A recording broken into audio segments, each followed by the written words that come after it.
ফারিনকে বলতে হবে মুরব্বির ইংরেজি কি ফারিন? তুমি আমার সঙ্গে কথা বলবে না। আমি সিনিয়র হইলো আমি মুরব্বি না, অ্যাটলিস্ট মুরব্বির মানেটা সবাই জিজ্ঞেস করতেছে, আমাদেরকে কমেন্ট সেকশনে বলতেছে, ইংরেজি জানতে চাচ্ছে, বাট আমি সিনিয়র বাট মুরব্বি না কিন্তু। সো আমরা কি বলি মুরব্বি, ওই মুরব্বি না বলে যদি আমরা বলি বয়োজ্যেষ্ঠ মানুষ, যদি বলি এই যে বয়োজ্যেষ্ঠ মানুষ বসে, এটা কি হবে? এটা কিন্তু সুন্দর শোনা যায় না। নতুন নতুন। আসসালামু আলাইকুম এভরিওয়ান, আশা করছি আপনারা সবাই অনেক বেশি ভালো আছেন। ফারিনকে বলতে হবে মুরব্বির ইংরেজি কি ফারিন? সিনিয়র না, আমি সিনিয়র হইলো আমি মুরব্বি না, অ্যাটলিস্ট মুরব্বির মানেটা সবাই জিজ্ঞেস করতেছে, আমাদেরকে কমেন্ট সেকশনে বলতেছে, ইংরেজি জানতে চাচ্ছে, বাট আমি সিনিয়র বাট মুরব্বি না কিন্তু। মুরব্বির ইংরেজি কি বলেন?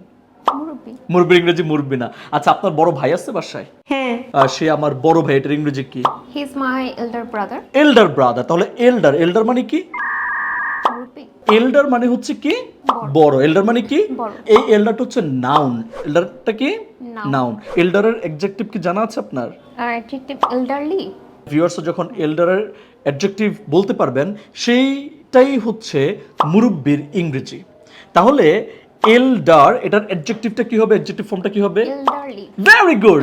অ্যাডজেক্টিভ ফর্ম কি হবে? এল্ডারলি। এল্ডারলি। তাহলে আমরা যদি বলি বয়োজ্যেষ্ঠ, একটা টার্ম আছে না বয়োজ্যেষ্ঠ, সেটাকে ইনফরমালি বিভিন্ন জায়গায় বাংলাদেশের বিভিন্ন প্রান্তে এটাকে মুরব্বি বলে। কি বলে? মুরব্বি বলে। সো আমরা কি বলি মুরব্বি, ওই মুরব্বি না বলে যদি আমরা বলি বয়োজ্যেষ্ঠ মানুষ, যদি বলি এই যে বয়োজ্যেষ্ঠ মানুষ বসে, এটা কি হবে? এটা কিন্তু সুন্দর শোনা যায় না। সো আমরা মুরব্বিকে ইংরেজিতে কি বলি? এল্ডারলি। এল্ডারলি বলি। মুরব্বিকে ইংরেজিতে আরেকটা বাংলা সুন্দর আছে এল্ডারলির, ওটা কি হবে? বয়োজ্যেষ্ঠ। বয়োজ্যেষ্ঠ। Very good. তাহলে যদি আমরা এভাবে বলবো যে এল্ডারলি বসেন বসেন। আরে সাবাস সাবাস সাবাস। মানে এটা কোনো কথা? বয়োজ্যেষ্ঠ পিতামাতা, এটার ইংরেজি কি হবে? Elderly parents. Elderly parents. Very good. এবার যদি বলি বয়স্ক ব্যক্তি, তাহলে কি হবে?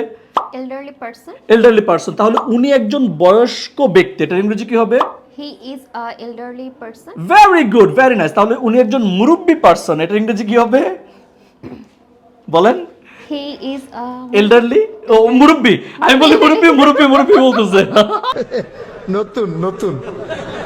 সো সে একজন বয়োজ্যেষ্ঠ ব্যক্তি, এটার ইংরেজি কি? He is a elderly person. Person. Very nice. এবার আপনি একটু একটা টার্ম শিখে, এবার আমরা একটা টার্ম শিখাই। টার্মটা হচ্ছে এই যে এল্ডারলি, এটাকে বয়োজ্যেষ্ঠ বলতেছি বাংলায়, যেটা হচ্ছে শুদ্ধ বাংলা, বাট লোকাল বাংলাটা হচ্ছে মুরব্বি, তাই না?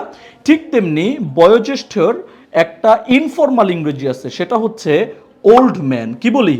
Old man. Man. Very nice. তাহলে আমরা ইংরেজিতে শুদ্ধ ইংরেজি বা সুন্দর ইংরেজি হচ্ছে এল্ডার। কি? এল্ডার। এল্ডার। এবং অ্যাডজেক্টিভটা হচ্ছে এল্ডারলি, কিন্তু এটার ইনফরমাল ইংরেজিটা হচ্ছে ওল্ড। ওল্ড। তাহলে সে একজন বয়স্ক মানুষ বা বৃদ্ধ মানুষ, তাকে আমরা ইংরেজিতে কি বলি? Old man. Old man. তাহলে he is an old man. He is an old. Very nice. অনেক সুন্দর। তাহলে এইভাবে করে আমরা ইংরেজি শিখে যাব, সেটা মুরব্বির সাথে শিখি আর যার সাথেই শিখি না কেন, ইংরেজি আমাদের শিখতেই হবে।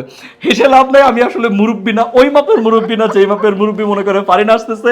আপনারা কমেন্ট সেকশনে লিখে ফেলবেন আজকে এই মুরব্বির ইংরেজি শিখে আপনাদের কেমন লাগছে। দেখা হচ্ছে পরবর্তী ভিডিওতে। সবাই ভালো থাকুন, সুস্থ থাকুন। টিল দেন আসসালামু আলাইকুম। আসসালামু আলাইকুম।